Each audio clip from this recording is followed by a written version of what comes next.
plural mongooses, Tarmogoyf, and a main deck Scavenging Ooze.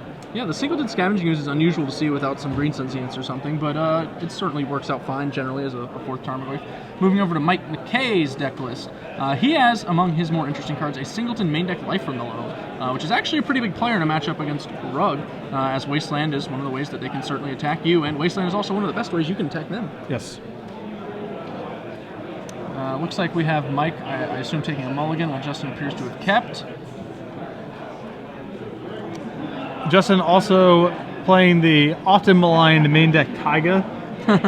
It is the logic behind the Taiga is if you have Taiga, Volcanic, and Tropical, you can't be wastelanded off of any of your colors, as opposed to the common scenario where you have 2 Trops and a Volcanic, or vice versa, and then you're much more susceptible to wasteland. Yeah, the big concern is getting wastelanded on Tropical specifically, because then you can no longer cast your green threats, which are the most important ones to put into play. It's very unlikely you can kill your opponent with just Delver of Secrets after something like turn 4. So a lot of people, they play the Taiga. Personally, I actually prefer a breeding pool if that's the route you're going to go. Right. Accomplishes basically the same thing, but you don't wind up with a Taiga in your deck filled with Spell Pierces and Dazes and Ponders and Brainstorms and Thought Scours and Spell Saves. That is the problem with the Taiga, is that you will occasionally draw a Taiga, and that doesn't facilitate playing a lot of the spells in the deck. Yeah. But it does give you some amount of wasteland protection in corner case scenarios. Sure. The surgical extraction strategy against Rug Delver's lands has kind of fallen out of vogue, though, I think. It was enjoying a brief heyday. Like, I think the first time someone did it, everyone kind of jumped on, wow, that's sweet, I'll just get him every time. I believe Jonathan Joe popularized that line of play during the Legacy Open. He won a couple years back. Oh, well, there you go. That was the Las Vegas Legacy Open, I believe. Right? Maybe. I don't want to claim that Jonathan was first to market with this, but I think that he was one of the first to do it in kind of a high-profile situation. Sure. Mike McKay, after his mulligan, opens up with a Verdant Catacomb, finding a Badlands, a fairly clear signaling of Jund, or perhaps some sort of Loam strategy. Yeah. Not a lot of non-Jund colored decks playing Badlands these days. Even most Goblins builds have tended to go to red-green, or even red-white, as opposed to the popular Cabal Therapy versions we saw in years past. And with Team Italia on the wane, that really only leaves Sam Black's zombie deck as the last remaining bastion of Badlands. Mike leads out on Deathrite Shaman via that Badlands. Pretty strong turn 1. Justin, will he Lightning Bolt it, or will he play something else? I would be pretty inclined to Lightning Bolt it. Obviously, the threat of DeLeon the Veil or various other terrible cards coming down on turn 2 is a pretty big deal. Yep. You can always play your creature leader, but the damage that Deathrite does may not be able to be undone, so best to err on the side of clearing that out. Big change in the matchup with the printing of Deathrite Shaman, as now this situation can be forced. Previously, Rug Delver would be free to just deploy a turn 1 threat without a care in the world. Yep. Looks like he's fingering that Lightning Bolt. Probably going to send it. Well, he has a Spell Pierce. He may be feeling the temptation of getting greedy. He might try to trap here. Yeah. Thing is, if you want to Spell Pierce a Lilion of the Veil, you can just bolt this Deathrite Shaman now and Spell Pierce the Lilion of the Veil later. Well, the biggest concern is the possibility of him to Torak. That's also fair.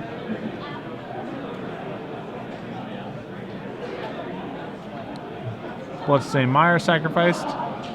Certainly a case of, I prefer to deal with generally what's right in front of me. I'm a simple man. Yeah. It does not get that much more complicated than opponent had creature I could kill with Lightning Bolt, therefore I targeted it with Lightning Bolt. Careers have been built on less. Yes.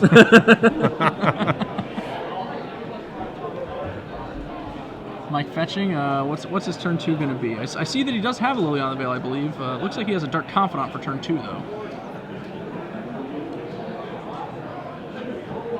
Justin's hand, on the other hand, has Tarmogoyf, Delver of Secrets, the Spell Pierce we discussed, and I'm not sure what the other card is. It's either a Brainstorm or a Daze alongside some lands.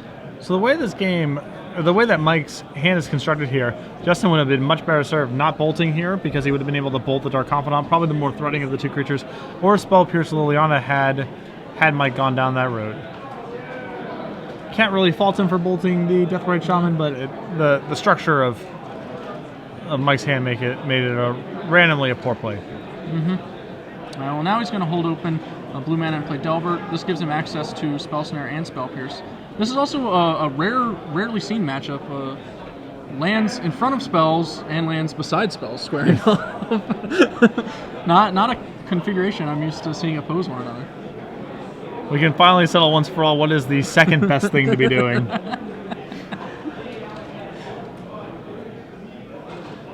Wooded Foothills, which was revealed to the Dark Confidant, the land for Mike. Looks like he's going to lead Thoughtseize rather than just jam the DeLeon into a potential Daze or Spell Pierce. And Thoughtseize slips underneath both of Justin's counterspell measures.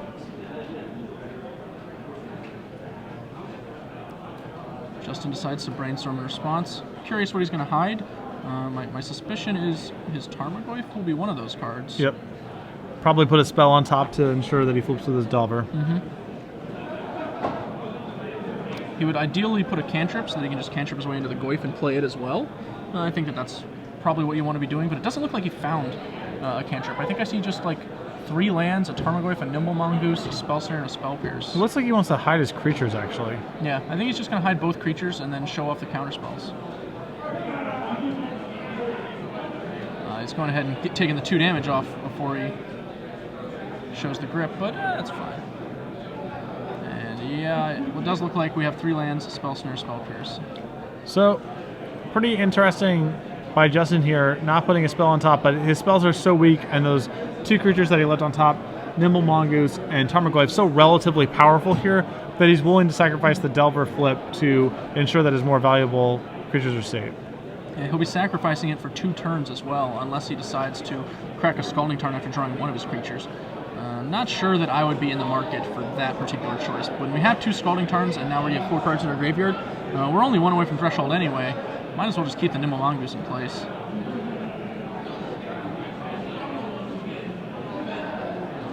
In fact, it looks like he put the Nimble Mongoose on top. Interesting. Yeah.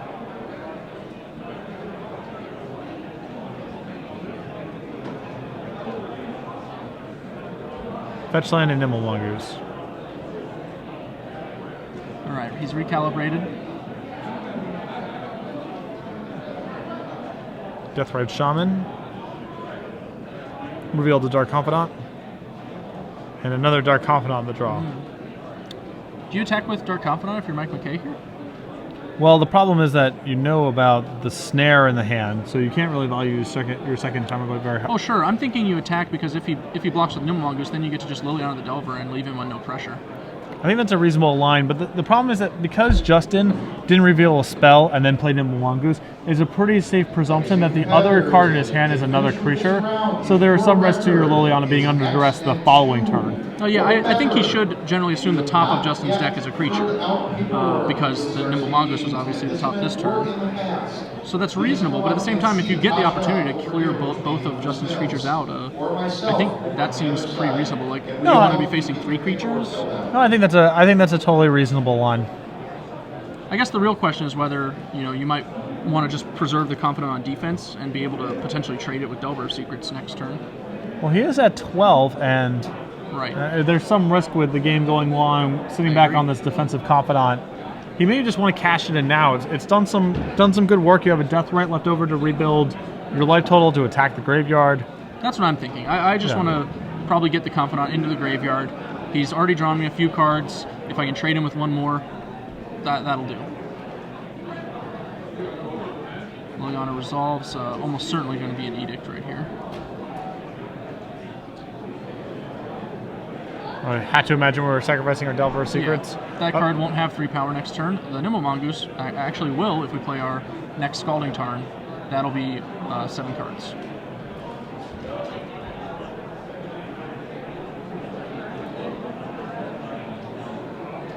I'm a little curious. If I was Mike, I think I may be willing to offer up this Confidant here. You either offer it up or your plan is to chump block Mongoose when it attacks. I think those are your only real options, right? You have so much inevitability going forward here that it's worth. I feel like it's worth just preserving your life total. Justin's almost certainly not going to win this game if it goes short. Or rather, if the game goes on for he's very a long time. Right now. Yeah. You really just want to keep pressing that advantage. Right. Here we see the Nimble Mongoose attack. Justin wisely waiting to see what Mike actually does before he decides to start cracking those lands.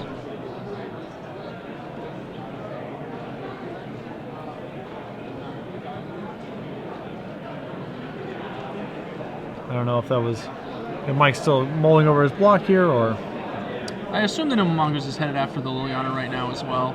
It's not actually that big of a threat to Justin, but I don't see going for the life total being correct when the edict against the Nimble Mongoose is one of the few ways to actually get rid of it.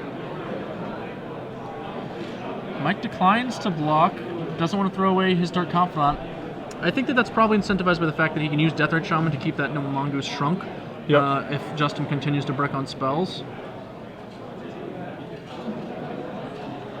However, a 5/6 is probably going to warrant the chump block unless we manage to draw an Abrupt Decay or something similar. Confidant reveals. Bloodbraid Elf. Bloodbraid Elf knocks us down to 8, but it's a big card. And Punishing Fire the draw to go along with the Grove of Burnwillows in his hand. Yeah, that's definitely pretty good. I think I would go with just casting our Bloodbraid Elf this turn. For starters, leaving open Deathrite Shaman, and then we'll untap and be able to go Punishing Fire, Punishing Fire. Mike doesn't play the Grove yet.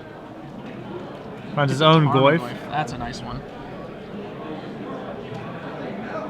By holding the Grove, we can hold the Grove and just protect it from Wasteland, but then we're missing out on our Deathrite Shaman this turn, which I don't think we want to do. This is gonna definitely warrant the spell snare now that is in that's in Justin's hand here. He's fetching for his blue.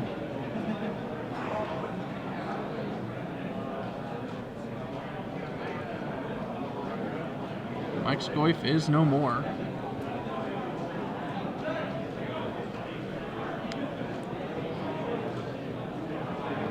This also actually puts Justin up to 8 cards in the graveyard, so the Deathrite Shaman can no longer remove Nimble Mongoose's threshold for a turn. Yep. Which is actually kind of relevant. We're probably going to be planning to throw Bloodbraid Elf into the Nimble Mongoose and Dark Confidant underneath the Tarmogoyf. He's confirming that the Bloodbraid Elf resolves. Given that we know every card in Justin's hand, that's definitely the case. He's going to remove a land. And it looks like he's planning to cast that Dark Confidant. Well, some risky business here. Yeah, that is bold, sir. I mean, obviously, I think that means we're definitely busting one of them. So that's probably his logic. I want to keep a Tarmogoyf in play and around, but if Justin just stops attacking, our Deathrite Shaman will actually run out of creatures in short order. There aren't that many. Yeah. There's only 2 creatures. And if this is the path we were going to try to pursue, then I definitely would have offered up that Confidant for a trade earlier in the game.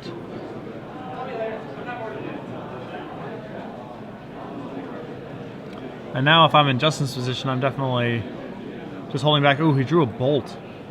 Oh, if you draw a Bolt, it's pretty tempting to just pass turn, right? Yeah, I mean, there's some argument for bolting the Deathrite Shaman because that's going to recoup some life, but... He has very few ways that you're aware of. Obviously, he doesn't know that Mike has a Punishing Fire. So I think I like passing turn or bolting the Deathrite Shaman. Those are both reasonable options. I might be more inclined to just hold. Confidant reveals. Yeah, we can't see the Confidant reveal.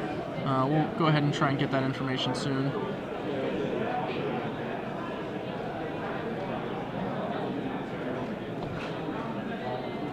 Looks as though Mike fell to 6. Justin biding his time, waiting for a moment. Looks like we have land and I think another Dark Confidant. Is that what I said? Thoughtseize. Thoughtseize and... the Punishing Fire we knew he had. And Abrupt Decay. So he was at 8, so he revealed the Abrupt Decay. And then drew revealed land and drew a Thoughtseize. Okay. So he's not going to cast the Thoughtseize. The Abrupt Decay, however, pretty attractive.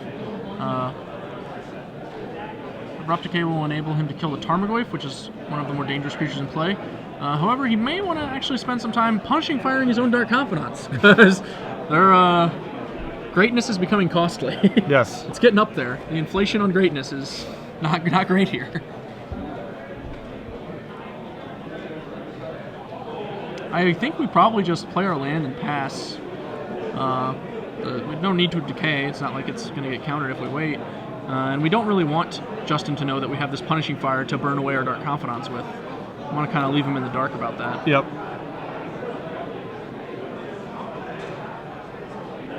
The Abrupt Decay also important because it just puts another creature in the graveyard, since a large part of Mike's plan here is going to have to be using that Deathrite Shaman to... Yeah. Looks like he's considering attack. If you're going to attack, you got to Abrupt Decay the Tarmogoyf first, which, yeah, he's going to go ahead and do that. I think that's fine.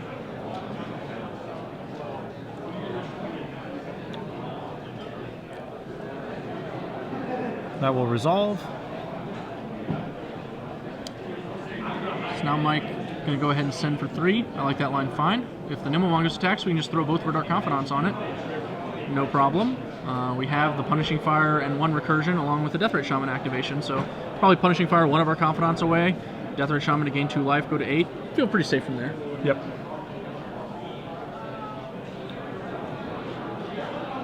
Justin draws a Force of Will. Not ideal. He does have a 5th land, so... He does. Primary issue being he's losing to the cards in play. He's got a lot of time, though. He does have some time. 18 life is a pretty reasonable number. So what are the other expensive cards that Mike McKay can reveal to these Confidants here? The big ones are Bloodbraid Elf and Liliana the Veil. That's as big as it gets. Everything other than those 2 cards is 2 or less.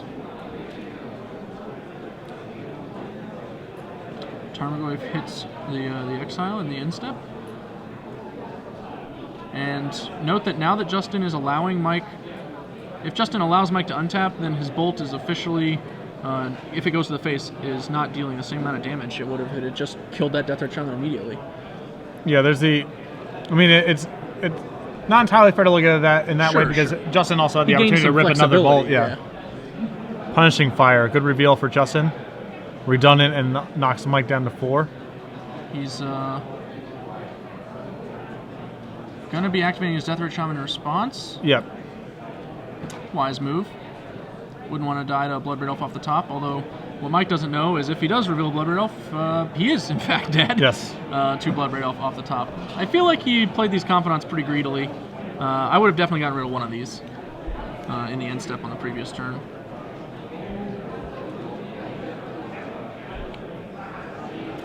So that it's going to resolve. Justin will go, or Mike, sorry, will go to... Hit him a Torak. Knocks him right back down to 4. Dancing on the razor's edge. Draws a card. So his hand is 2 Punishing Fires. A Hymn, a Thoughtseize, and 1 other card that we don't need. Another, is it another Hymn? Yeah, 2 Hymns, 2 Punishing Fires, and Thoughtseize. All right, well. Greatness at an easy to quantify cost. Yeah. Mike sends the team. This is aggressive.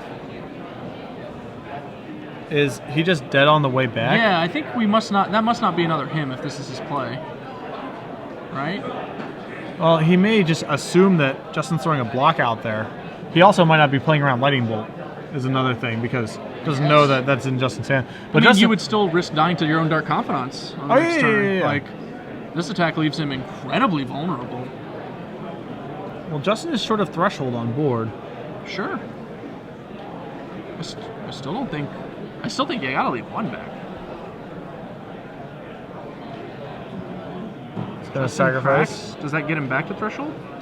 I think that becomes the 6th card. And then the Lightning Bolt to the face gives him Threshold. I believe that's the case. I assume that's what's about to happen. He's going to send a Bolt to the face, put Mike on 1. The Gnome Mongoose can eat something. I would probably just eat the Bloodbraid Elf, I guess. I would just let this go through when you have Force of Will in your hand as well. Yeah, sure. I mean, if you're gonna block, I would block Bloodbraid Elf over Confidant. Yeah. I as I said before, like I just wouldn't block. I just take this, hope those Confidants kill him on the way back. If nothing else, will even do the trick. Because Mike's response basically has to be either...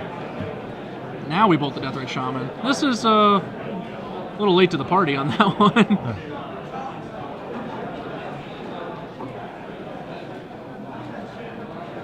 He does block the Bloodbraid Elf. Wow, I don't like this line at all. Now he's just all in on those Dark Confidants, killing Mike by themselves. Yeah, I'm not a fan of this line that we took.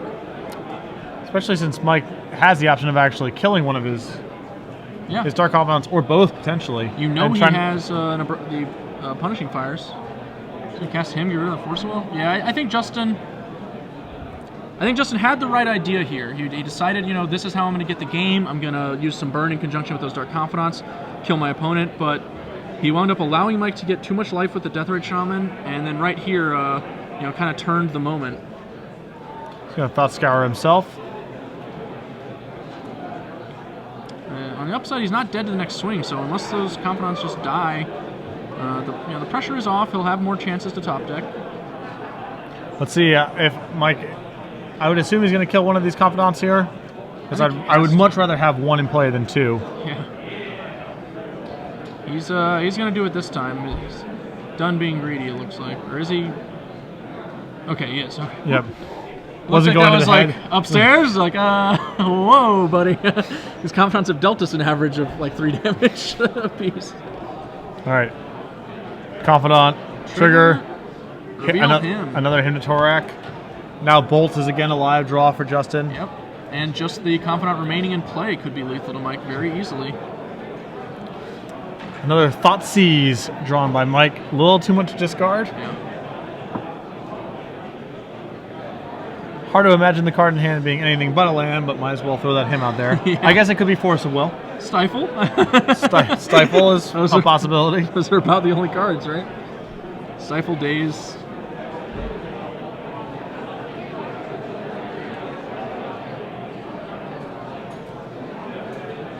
Casts Delver of Secrets. Well, this is actually not bad because it forces Mike to choose between killing the Delver with the mana that he has at the end of the turn, or killing his own Confidant. I think he's going to kill the Confidant and then kill the Delver. That's definitely What's his path to win the game, though? I mean, draw a creature, and hopefully Justin doesn't draw Nimble Mongoose. Notice that Justin already drew a Nimble Mongoose, yes. But if he draws another one, that'll put Mike in a really dangerous spot. Okay, so he's going to play a little conservatively here. Get rid of his own Confidant and hope for Liliana or Bloodbraid Elf to... apparently we may have had an inaccuracy in the life totals. Mike, whom we thought should be at 2, is actually at 4. Not sure where that came up, but that changes things a little bit. For instance, I actually would have probably let my Confidant live on that turn, I think. I don't know, he has a lot of... It's hard to know who's actually drawing better off the top of their deck at this point, right? Like it's difficult, but I would much rather probably just get rid of the threat that's in play on my opponent's side and try and close the gap. We'd only be a couple turns away from victory. Well, you can't actually respond to it turning into a 3-2. It's a 3-2 now. Yeah. But we will be probably doing something before the daze goes into the hand. Note that Justin, didn't play a Scalding Tarn on the turn where he Thought Scoured.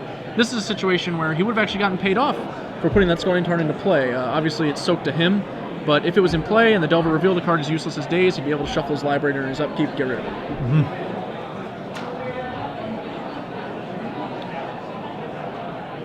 So, Mike's still trying to find a way to really go about winning the game. He now has recurring Punishing Fire and can slowly burn Justin out, which is where he's at now. Also appears he's just drawing Tarmogoyf. That's a pretty good way to win a game, I Yes. guess.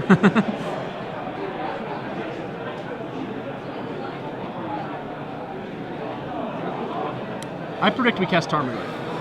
Yeah.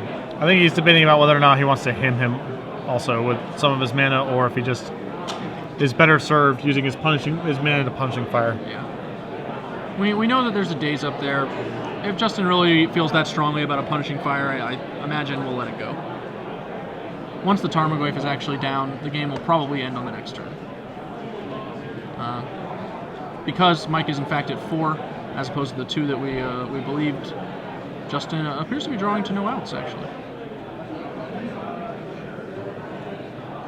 Looks like a Spell Pierce. That can soak 1 Punishing Fire, but Mike has access to a multitude.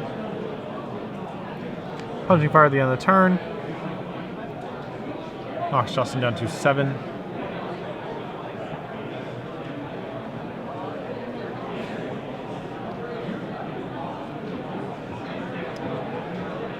Seeing if Justin has any appears we may have another life total discrepancy, as should be going down 2-5 here, not at 4. Assuming 9 was accurate, Yeah, yes.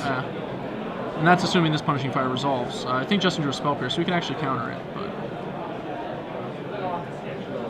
maybe waiting until the penultimate moment.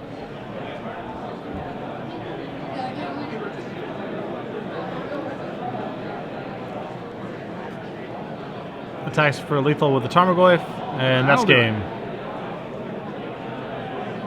So Mike McKay takes game 1, and at 6-0-1, this is basically in essence a win-in for him.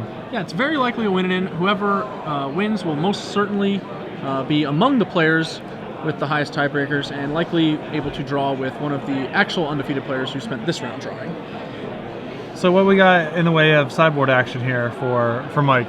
Yeah, moving over to the Jund sideboard, he has access to 3 Choke, which are not the worst against an all-blue mana base, but Rug Delver, obviously a deck that can deploy a number of threats and spells before Choke, so it's not as good as it is against a deck like Stoneblade or Bug necessarily, but still a valid choice. He also has access to an Umezawa Jitte. I think that card's okay. 1 Blood Moon, that's kind of spicy. What's his basic land count like? His own basic land count is just a Singleton Forest and a Swamp with 4 Bloodstained Mire and 4 Verdant Catacombs to fetch them. Reasonable. I don't think I'm that interested in the Blood Moon, though. The Choke is basically a Blood Moon where you don't have to go through any shenanigans to get Sure, it. yeah. Well, although it's a little more susceptible to days, you can. Blood Moon is much closer to a harder lock than Choke is. That's true. On the other side, Justin's sideboard a little light for the matchup. He has 3 copies of Submerge, which are, I think they're okay here. I actually think that Submerge is a little overrated in some of the more attrition-oriented matchups, because if Mike is siding into anything, it's almost certainly more removal. And Submerge is awkward when your opponent's killing all of your guys. You want to be playing a tempo game with it. And if Mike's deck is doing its thing, it's hard to get that game plan going. That said, it's probably still worth bringing in. And that pretty much does it for cards you would want access to. You can bring in the 1 Surgical Extraction.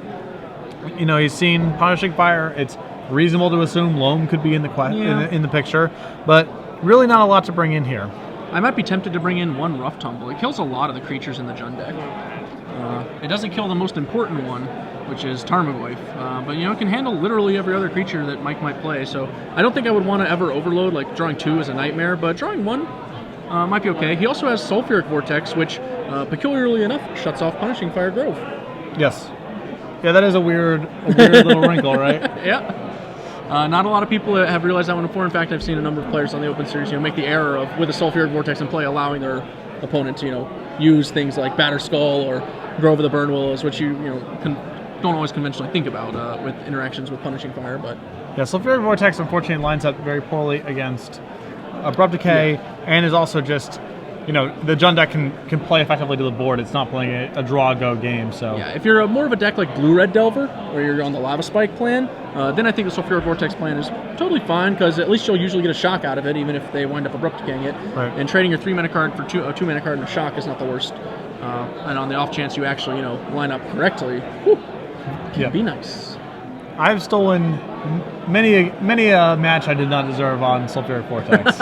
I have no doubt. I have no doubt whatsoever. Oh, I don't know. Sulfuric Vortex is also a fantastic card in Cube that I see going around pretty late. If you guys are ever playing the Magic Online Cube, it's one of the better cards for those red decks. You should probably be taking it a little higher. The Punk Outs. I'm a big fan. I'm a big fan. Oh, showed up wanting to cast some 6-mana cards, eh? I'm really sorry. I'm so sorry about this. You and Luis both, from what I hear. Oh, yeah. Oh, Luis Scott Vargas also a big fan of the red deck in Cube. Oh, anything, whatever is the closest equivalent to the, sock full of batteries beat down archetype in across all formats is what I generally gravitate towards. That is a thorough beating. Yes. All I have running through my mind is just like a reel of sock and batteries beat down. I'm like, wow, this. Yeah. I'd much rather just see a Sulfuric Vortex in play. This is graphic. That was a really tight game, actually. Yeah, no, that definitely shifted back and forth from Mike being in firm control to it looking like Justin had a chance to kind of steal it Yeah, on the back of window, Mike's Dark Confidants. I think that if Justin had picked a clearer path with that lightning bolt, I think he could have either initially firing it off on the Deathrite Shaman, or once you had sort of made your deal with the devil, waiting for the Dark Confidants to take effect. I think Justin could have stolen that first game. I think that turn where we put our Nimble Mongoose in with the Bloodbraid Elf, if we, as we talked about, just take the damage, swing back, probably get it. It's possible he was a little frightened of going out a la Brian Kibler. He saw that Punishing Fire with the Dark Confidant. Maybe he's like, oh, I take 8, my opponent's just like bolt, Punishing Fire, I'm just suddenly dead. Yep. That's awful. Well, I guess I'll block. But even if that's a real concern, maybe hedging by blocking a Dark Confidant's better, even though that kind of goes against your plan. When you have access to the bolt and the attack from Nimble Mongoose, it's not the worst. Yeah, I mean, Mike's attack there was so aggressive that it definitely signaled to Justin, if there's no blocks, that you're in some trouble. Yeah, and we knew, looking at Mike's hand, it was actually just filled with discard spells and Punishing Fires. But Justin could very easily, think, oh man, he's about to play a Tarmogoyf, or something else that invalidates my Nimble Mongoose. It's just not going to be the attacker I thought it was. Might as well get value here, prevent 3 damage, trade it off. Kudos to Mike if that was part of his line, because it was a nice rep. It was a very bold set of plays that he made over those couple of turns. I like his moxie. There's a hi Molly, I love you. That's not the kind of moxie I generally encourage. Yeah. But all right, just let it fly. Yeah. Now remove that from the screen. On Mike's side, we have what looks like a land-heavy hand. Six of them, in fact, and I think that's a Dark Confidant from a Modern Masters. Is the card all the way on the right a Bloodbraid or a land? Oh yeah, I think you're right. It is a Bloodbraid. It looked like a land to me at first, but yeah, I think we gotta ship that. Yeah, I like that laydown from Mike there. Yeah, on the draw, that hand is definitely too slow. Even on the play, it's pretty debatable. And Justin's already showed Spell Snare in the first game too, so you're confident not even be good. Apparently our director messaged the judge, get that off the table, courtesy of your instructions. How rude. I was only half kidding. I'm sorry, Molly. I just try to get a joke in there. We're on Mike's side, but yeah, ultimately we're here, to do a job. It's serious business. Yeah. We have suit coats to prove it. Right.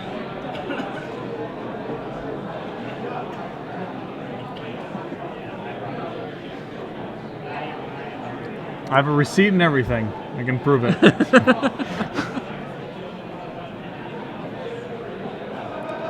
So again, Justin here at 6-1. A win here probably locks him up for an intentional draw, or possibly an intentional draw next round. Mike at 6-0-1. A win here probably means even a loss locks him for top 8. If he wins, however, he'll 100% be paired against one of the players who just drew this round. There were 2 undefeated players in addition to Mike, so he'll definitely be paired against one of them next round if he wins here. Being able to draw 6-0-2 with them, they'll certainly be, I imagine, happy to draw, since they were happy to draw this round. Justin, however, has to entertain the possibility he might actually get paired down against a 7-1 who can't draw, who has worse breakers than his own, so it's a little sketchier for him. Both of them very likely to make the top 8 if they win this match, though. Right.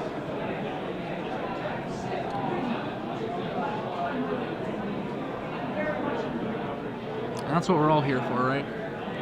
The top 8s. Yes. The sweats. Mike picks up 6.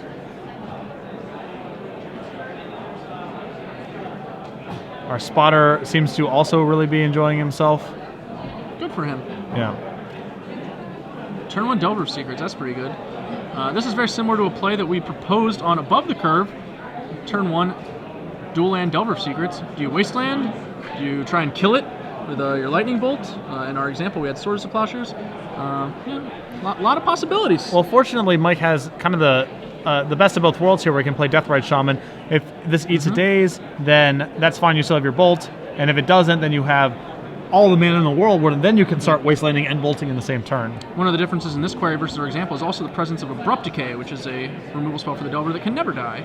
I'm a big fan there of just leading off with the Deathrite Shaman. Yeah, me too. The Swamp especially, making you immune to the return wasteland, very nice.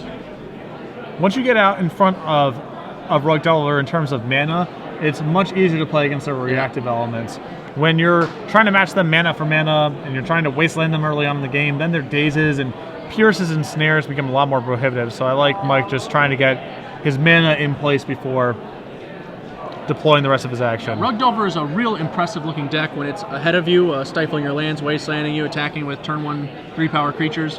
When it's behind you, it looks significantly more scrappy. Yeah. not the powerhouse that we've become acquainted with. Forked Bolt handles the Deathrite Shaman. That Forked Bolt is a... Let's see where that... There are 2 of in his main deck. Interestingly, Justin led Tropical Island with Delver, which kind of restricted his plays with as far as wasting if he had wanted to leave that access open. But the fact that he has Nimble Mongoose makes it all make sense. You turn 1 the Tropical Island so that you can definitely play the Nimble Mongoose off of your land, depending on what your opponent does. The fact that it was a Deathrite Shaman required him to Volcanic Island and Forked Bolt. A basic forest off the top for Mike there, which is excellent for a number of reasons. One, it allows him to Abrupt Decay without playing into Wasteland, and 2, it gives him a really excellent setup for the Blood Moon that's in his hand as well. Ooh, he has the Blood Moon? He does. That's exciting. That's a 1-of in Mike's sideboard, and fun-ofs. That's yeah. Those are the best kinds. Justin declines to reveal his Wasteland, and rightly so. Mike hasn't displayed a target for it, so no need to give things up just yet. And with a Scalding Tarn in play, when our Delver reveals another unfortunate card, we'll be able to shuffle it away. Yep. Although, it looks like the coast is actually clear now. Of course, Mike doesn't know this, but it appears that Justin's hand is just Wasteland and a couple of bolts. If he sticks this Blood Moon here, it's there. Interestingly enough, that might not actually be game over for Justin. A couple bolts combines nicely with a couple of mountains. Given that he can't counter the Blood Moon, his hand is about as good as you can ask for the situation he's in. Agreed.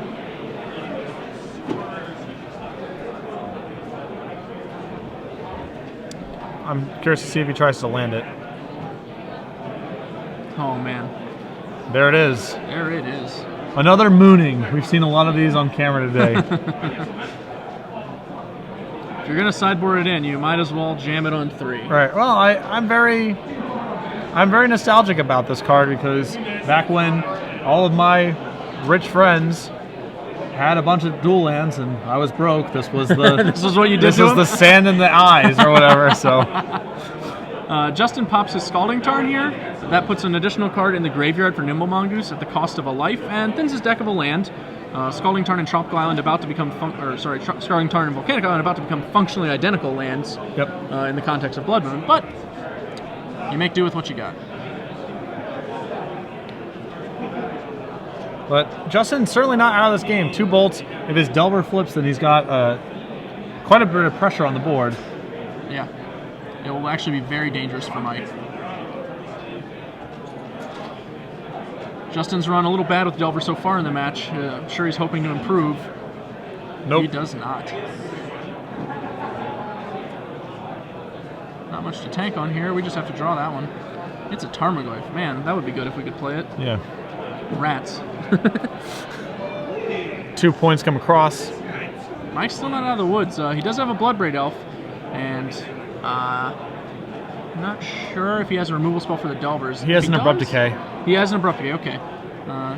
He's going to go ahead and cast his Bloodbraid Elf. Totally fine. If he hits a removal spell for the Delver, he'll be on Easy Street. Justin's doesn't have any answer to this. And he reveals a Life from the Loam. That was one of the less impressive reveals that he could have with Bloodbraid Elf. That was the worst one in the deck. I guess him might have been. No, him would have been. Thoughtseize would be pretty mediocre. Yeah, Thoughtseize would be really bad. Assuming it's still in the deck, yeah. I would probably have sideboarded it out.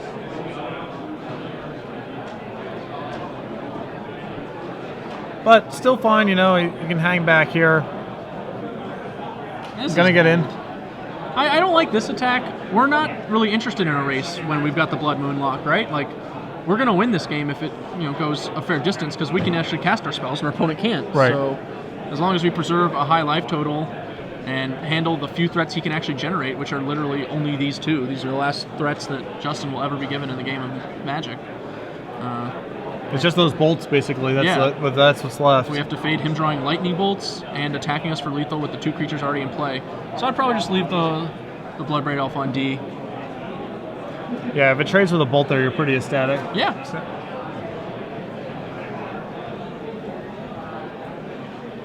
So Mike is contemplating attack at this point in the game. This is your only route to victory. Yeah.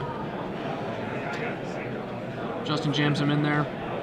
Mike perhaps a little heady with his race, although we saw this same kind of aggressive play from him in game 1. Yes. Could just be Mike's style, you know. He likes to play to the margins. Get in people's kitchen.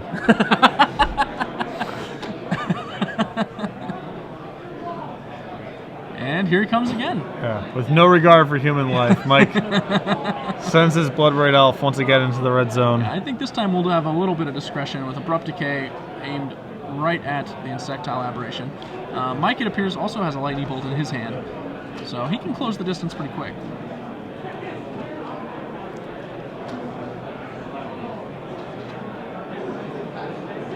Justin mulling over his options, of which he has very close to 0. He really wanted to draw a 3rd bolt this turn, not just because it would be lethal, but it would also enable him to get Threshold back. Yeah, that's actually been a big deal in this damage race, is his inability to get the Threshold. Yeah. He's been 1 card short, in essence. The entire time. Right. Had he played the Wasteland instead of the Scalding Tarn on the 1 turn, which is not strategically correct, I agree with his choice to play Scalding Tarn, he would have been able to Wasteland one of his own lands in response to the Blood Moon, and there you go. Yeah. That'd do it. That actually, that play, might have been enough to win the game, and it's not intuitive, but it's the sort of thing that actually comes up with Rug Delver relatively often. I've seen a number of Wastelands targeting players' own lands in order to get Threshold with Nimble Mongoose. Yeah. And these are, these little corner case scenarios are all about playing Legacy proficiently, Yeah. Mike's still racing, and are we gonna? He actually drew Choke this turn, which I was really excited to see. The double squeeze. Choke significantly less effective now than it might have been on turns prior. I'm gonna get him one way or the other. Double Mongoose again crashing in. Mike down to 8. Well, Justin has, it looks like another turn or 2 to peel the Lightning Bolt. Needs a 3rd one. He does not have the Chain Lightnings. He's got 2. He's got 2 bolts in. He's got another bolt in hand. Yeah. Or rather, the 2 bolts still remaining in hand, and he's. Maybe he can convince Mike to him. He's just drawn Dark Confidant. Dark Confidant is gutsy. A gutsy play. We've seen a lot of gutsy plays from Mike, though. Yeah.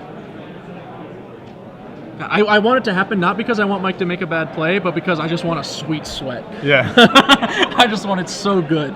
Oh, man. All right, passing the turn again. Yeah, you pass the turn here. Your Bloodbraid Elf is already lethal with the Lightning Bolt in your hand. No need to get crazy. The Dark Confidant doesn't actually change your clock. Justin is going to have to not attack right here, or he'll be dead. But he is going to attack, and that will kill him because he doesn't know Mike has a Lightning Bolt. He can't play around much here. I mean, he can still bolt the Bloodbraid Elf next turn if he's that worried about it. He can still bolt the Bloodbraid Elf next turn. That's fair, I guess, but I don't think you would have to have a pretty sick read here because he's played the game kind of the one way his cards allow him to. I like just holding your Lightning Bolts here, but I think you go ahead and throw the Nimble Mongoose away to guarantee you get one more draw step, because you can't actually guarantee it if you don't block. Is Mike going to make him sweat it? He's just going to sit. Obviously, Force of Will is still a concern. And there's the lethal bolt. But there's the bolt. Okay. And there it is, Mike McKay, 2 games to 0. Yep. Rewarded for his throwing caution to the wind style there, finishing off Justin the turn before he would have died on the way back, and it